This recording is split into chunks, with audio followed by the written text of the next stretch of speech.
Assalamu alaikum students. Today we shall discuss step-wise planning और step wise planning में हम आज डिस्कस करेंगे स्टेप नंबर 1। लास्ट ट्यूटोरियल्स में हमने ओवरऑल डिस्कस किया था कि स्टेप 1 में क्या है, स्टेप 2 में क्या है। अब हम हर स्टेप को इन द डिटेल देखेंगे और with the help of scenario हम एनालाइज करेंगे। तो स्टेप 0 में क्या था, आपको एक प्रोजेक्ट को सिलेक्ट करना था कि हम प्रोजेक्ट को सिलेक्ट करते हैं स्टेप 0 में, और इस प्रोजेक्ट को सिलेक्ट करने में हमारी जो हेल्प करता है वो फिजिबिलिटी स्टडी करता है। फिजिबिलिटी स्टडी हमें बताता है प्रोजेक्ट की डिस्क्रिप्शन, उसका बिहेवियर, उसके टेक्निकल स्टेप्स, उसके बिजनेस एस्पेक्ट्स, ठीक है, उसके फाइनेंशियल एस्पेक्ट्स। स्टेप 0 के बाद क्या आता है, स्टेप नंबर 1। स्टेप नंबर 1 में what you have to do, you have to identify project scope and objective. तो स्टेप नंबर 1 में क्या करना होता है, प्रोजेक्ट का स्कोप और ऑब्जेक्टिव्स को क्या करना होता है, आइडेंटिफाई करना होता है। तो स्टेप नंबर 1 को डिस्कस करने से पहले एक सिनेरियो को एनालाइज करते हैं और फिर स्टेप नंबर 1 को उसमें फुलफिल करके चेक करते हैं। तो हेयर इज सिनेरियो मेंशन, एक ब्रिक माउथ कॉलेज है और ब्रिक माउथ कॉलेज जो है, कॉलेज ने सर्विस कंपनी को रेस्पॉन्सिबिलिटी दी हुई है कि वो पैरोल जनरेट करे, ठीक है। College currently has payroll processing carry out by a service company। तो कॉलेज जो है ब्राइट माउथ कॉलेज ने सर्विस कंपनी को रेस्पॉन्सिबिलिटी दी हुई है कि वो पैरोल जनरेट करे, ठीक है। तो सबसे पहले you have to understand payroll क्या है। तो payroll is the process of paying a company employers which can include the tracking of hours worked, the calculation of employees' pay, and the distribution of payment via directly to their account or by check। लेकिन ये जो हमारी payroll company है, ठीक है, जो हमारे college को सर्विस प्रोवाइड कर रही है, हमारे कॉलेज के एम्प्लॉयर्स को सर्विस प्रोवाइड कर रही है, उनकी कैलकुलेशन कर रही है, उनकी सैलरी की, उनको सैलरी देती है, मंथ पे उनको चेक देती है। तो this is very expensive and does not allow detail analysis of personal data to be carried out. ये बहुत ज़्यादा एक्सपेंसिव है। इसके साथ साथ एक्सपेंसिव होने के साथ साथ सर्विस कंपनी जो है वो बग़ैर एनालिसिस किए हुए एक eight the end of the month एक डेटा जनरेट कर रही है, ठीक है। तो बगैर एनालिसिस किए हुए मींस के टीचर ने कब छुट्टी की, कब वो आया, कब उसने चेक इन किया, कब चेकआउट किया, ये सारी डिटेल जो है कंपनी नहीं रख रही, ठीक है, इग्नोर कर रही है। वो सिर्फ at the end of the month payroll check, ठीक, अपना पैरोल प्रोसेस कर रही है, चेक दे रही है एम्प्लॉयर्स को उनके सैलरी के, ठीक है, वॉट एवर। लेकिन वो इन चीज़ों पे बिल्कुल ध्यान नहीं दे रही कि टीचर की टाइमिंग क्या थी, वो कब आया, कब गया, उसे कब चेक इन किया, चेकआउट किया।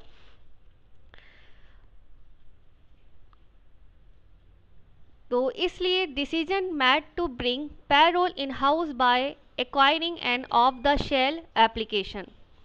तो इस चीज़ को देखने के लिए कॉलेज ने डिसाइड किया कि वो खुद से एक पैरोल एप्लीकेशन डिज़ाइन करेंगे by acquiring and of the shelf. Off the shelf means you can say कि ऑफ द शेल को आप इस सेंस में ले सकते हैं कि जितनी रिसोर्सेज अवेलेबल हैं एग्जिस्टिंग स्टॉक में, हार्डवेयर अवेलेबल हैं, सॉफ्टवेयर अवेलेबल हैं, जो भी एग्जिस्टिंग स्टॉक है उसको यूटिलाइज करते वक्त एक ऐसा पैरोल बनाएंगे जो डेटा पर काम करे रादर देन, ठीक है, जो डेटा पर काम करे रादर देन उसके जो डेटा पर काम ही नहीं करता। जैसा कि आपका ये सिनेरियो में मैंने मेंशन किया है, जो कंपनी है सर्विस वो डेटा पे काम ही नहीं करती। तो ऑफ द शेल प्रोसेस को लेते हुए एग्जिस्टिंग स्टॉक को लेते हुए एग्जिस्टिंग स्टॉक में हार्डवेयर सॉफ्टवेयर को यूटिलाइज करते हुए एक ऐसा पैरोल बनाएंगे जो डेटा पर काम करे रादर देन दिस ऐसी सर्विस जो कंपनी जो डेटा पे काम ही नहीं कर रही और विदाउट डेटा सीइंग किए है जनरेट कर रही है एम्प्लॉयर्स की मंथली इनकम, ठीक है। तो कॉलेज के लोगों ने ये डिसाइड किया कि आईटी टीम के लोगों ने या मैनेजमेंट के लोगों को लेते हुए वो खुद से बनाएंगे क्या, एक payroll system. Okay, the use of the shelf system will require a new internal payroll office to be set up, ठीक है। तो इसके लिए अब क्या चाहिए होगा, एक नया ऑफिस चाहिए होगा, एक सेटअप चाहिए होगा इस सिस्टम को इम्प्लीमेंट करने के लिए। ऑफ कोर्स पूरी प्रोजेक्ट प्लानिंग करनी होगी, किस किस तरीके से हम इस सिनेरियो को इम्प्लीमेंट कर सकते हैं किसी ऑर्गेनाइजेशन में. There will be need to develop some softwares adds on. One will take payroll data and combine it with timetable data to calculate the staff cost for each course in the college. इसके अलावा हमें ये भी देखना होगा कि क्या देखना होगा,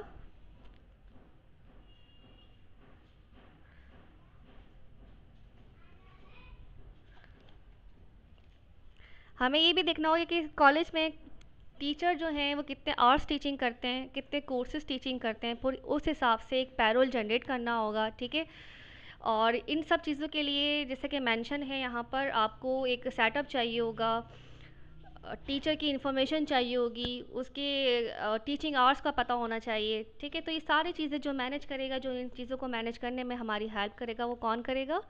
प्रोजेक्ट मैनेजर. ठीक है, तो प्रोजेक्ट मैनेजर जो है वो सारी प्लानिंग करेगा, वही देखेगा कि हमें सेटअप चाहिए, हमें ऑफिस रिक्वायर्ड है, हमें आइडियाज़ डीलिंग के लिए लोग चाहिए.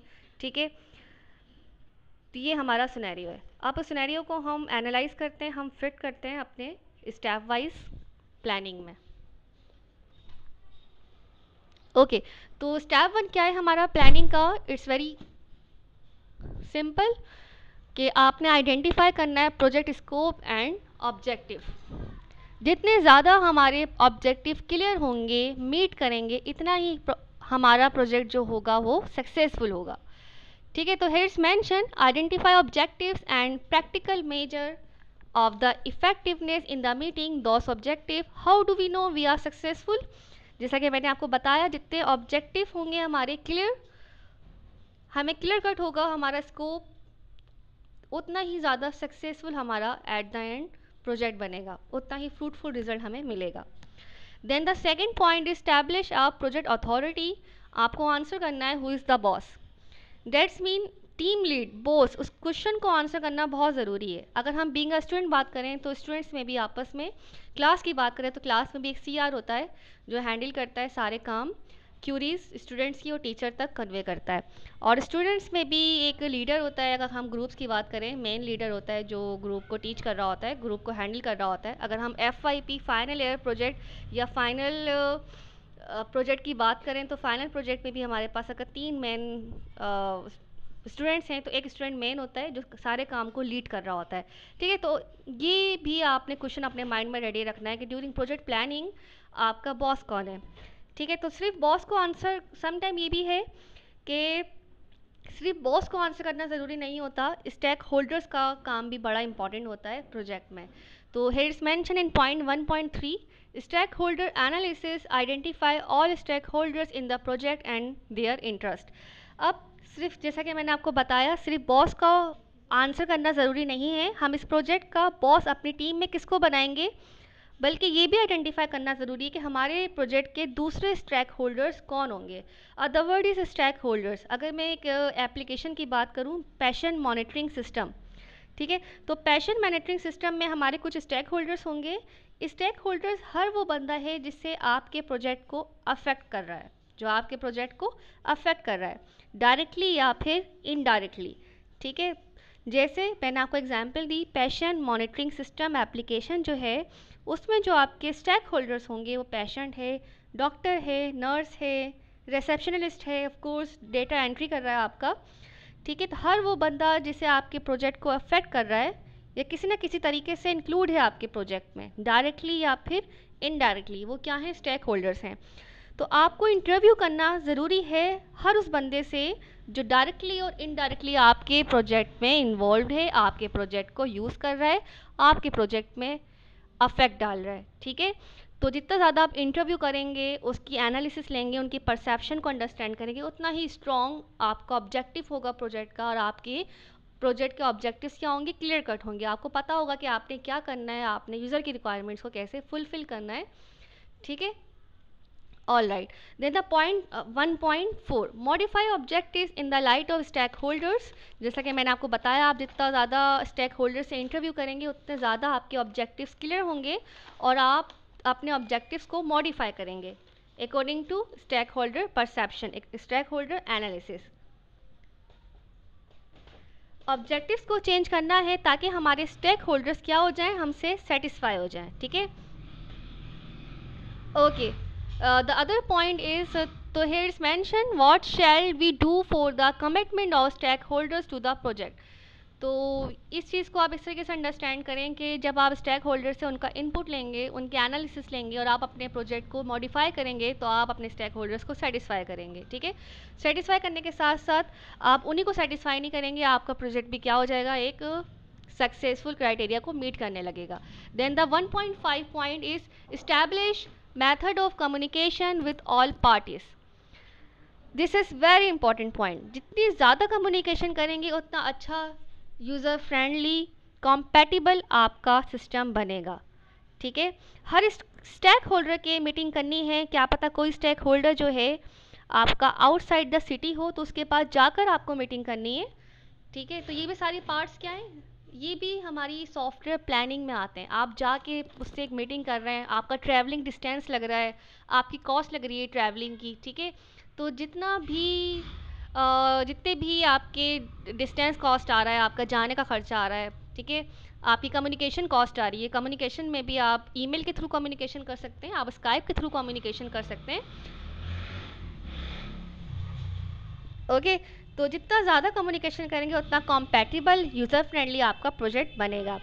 तो जैसा कि मैंने आपको बताया कि सम टाइम क्या पता कोई आपकी वेबसाइट को खुद ही विज़िट कर रहा है स्टेक होल्डर, वो आपको आकर इनपुट दे रहा है कि मैंने ये आपकी वेबसाइट को विज़िट किया था और इसमें ये फ्लॉस आ रहे हैं, तो आप उन फ्लॉस को ठीक कर सकते हैं, ठीक है। तो फीडबैक, इनपुट, कम्युनिकेशन बहुत इंपॉर्टेंट है प्रोजेक्ट की प्लानिंग के लिए।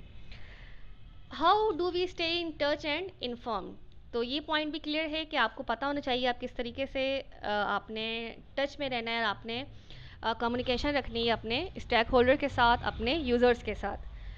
Good communication is necessary for project development. याद रखिएगा, कम्युनिकेशन बैरियर हमेशा आपने फिनिश करने की कोशिश करनी है। All right, back to the scenario again.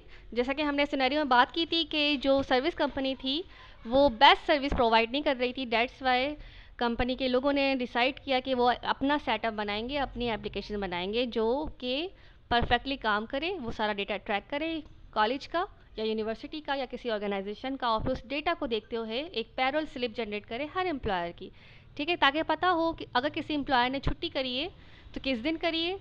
और वैसे अगर मैंने कहा कि मंथ में एक छुट्टी अलाउड है, तो अगर किसी एम्प्लॉयर ने वो छुट्टी नहीं की है तो उसको उसका बेनिफिट भी मिले। तो ये सारा डेटा जो है वो ज़रूरी है एक वेबसाइट में, ठीक है, तो ताकि उसकी अलर्ट, उसकी नोटिफिकेशन एम्प्लॉय को भी रहे और उसकी बॉस को भी रहे। तो यहाँ पे मैंने कुछ पॉइंट्स मेंशन करें प्रोजेक्ट अथॉरिटी के PM find he has 2 different clients with the help of first point क्या था हमारा, identify project scope and objective. तो फर्स्ट पॉइंट में हमने आइडेंटिफाई करना था प्रोजेक्ट और का स्कोप और उसके ऑब्जेक्टिव। तो पीएम ने फाइंड कर लिया, प्रोजेक्ट मैनेजर ने, he has 2 different clients for the new system. कौन कौन से क्लाइंट्स होंगे उसके न्यू सिस्टम्स के लिए, फाइनेंस डिपार्टमेंट ज़रूरी है, ठीक है, and the personal office. 2 department बहुत ज़रूरी हैं किसी एम्प्लॉयर की मुझे इन्फॉर्मेशन को बैलेंस करना है, इकट्ठा करना है, ठीक है।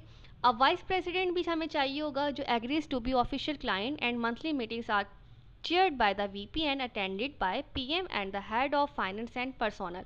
और उनके साथ फिर हम मीटिंग करेंगे। कौन कौन मीटिंग करेगा वीपी के साथ, वाइस प्रेसिडेंट के साथ, हमारा फाइनेंस डिपार्टमेंट और personal office. This meeting would also help overcome communication barrier. So in meetings करते हुए हमें अंडरस्टैंड होंगी चीज़ें और हमारा कम्युनिकेशन बैरियर क्या होगा, रिमूव होगा, कम होगा, और हम आइडेंटिफाई कर सकेंगे एक बेटर इंफ्रास्ट्रक्चर अपनी ऑर्गेनाइजेशन के लिए, ठीक है। तो इन चीज़ों के लिए प्रोजेक्ट मैनेजर ने किन लोगों को फाइंड आउट किया, 2 लोगों को फाइंड आउट किया। एक डिपार्टमेंट कौन सा, फाइनेंस का, और दूसरा डिपार्टमेंट कौन सा, पर्सनल ऑफिस का। ओके, तो स्टेक होल्डर्स हमारे कौन हुए, पर्सनल ऑफिस, क्योंकि पर्सनल ऑफिस सप्लाई करेगा डिटेल न्यू स्टाफ की, लीवर्स की जो जा चुके हैं, ठीक है, और उनकी जिनकी प्रमोशंस होने वाली हैं। ज़ाहिर बात है जिनकी प्रमोशंस होने वाली हैं उनकी एक सैलरी स्लिप अलग से बने, उनका इंक्रीमेंट लग के, जो न्यू स्टाफ आए उनकी सैलरी अलग होती है, जो लीवर्स हैं जो छोड़ के जा चुके हैं उनका जो भी प्रोविडेंट फंड है उनका उसका भी हमें क्या करना है, हिसाब करना होता है। तो उनके लिए अलग पेरोल स्लिप जनरेट होगी, उनके लिए पेरोल सिस्टम अलग काम करे।